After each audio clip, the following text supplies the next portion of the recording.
সবাইকে জানাই good morning. দেখো সকাল সকাল ঘুম থেকে উঠে ফ্রেশ হয়ে চলে এসেছি কিচেনে মেয়ের জন্য নাস্তা বানাবো বলে।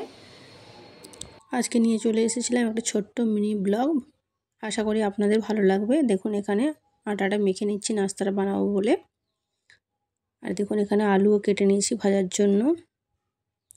তারপর দেখুন এখানে পরোটা বেলে নিয়েছি, শুধু মেয়ের জন্যই নাস্তাটা করেছিলাম। তারপর এখানে পরোটাগুলো ভেজে নিচ্ছি একদম অল্প পরিমাণ তেল দিয়ে, যতটা না দিলেই নয়। আমাদের নাস্তাটা একটু পরে বানিয়েছিলাম। তারপর দেখুন এখানে মেয়ের টিফিন রেডি হয়ে গেছে, ওর টিফিন বক্সটা এখানে ভালো করে গুছিয়ে দিয়েছি।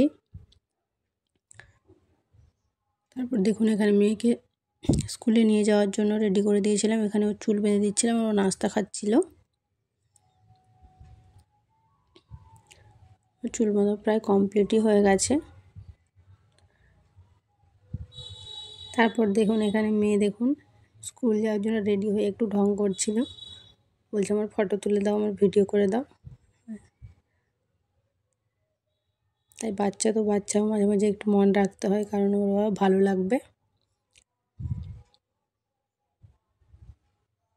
তারপর এখানে দুপুরে রান্না বান্না করে নিয়েছিলাম। দেখুন এখানে ছিল কুলেখাড়ার বড়া, এখানে এলো শাকের চচ্চড়ি আর ডাল।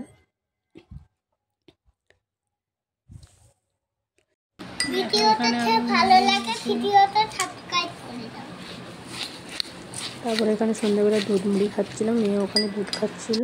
তারপরে দেখুন সন্ধ্যাবেলা এখানে চিকেন পকোড়া হচ্ছিল।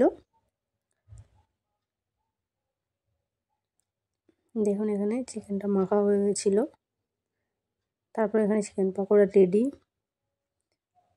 ভিডিওটা একা একা করেছি, যতটা পারি ভিডিও ক্লিপস নিয়েছি। তারপরে এখানে দেখুন চিকেন রান্না হবে বলে সেই চিকেনও রাখা আছে। টাটা বাই, সবাই ভালো থাকবেন।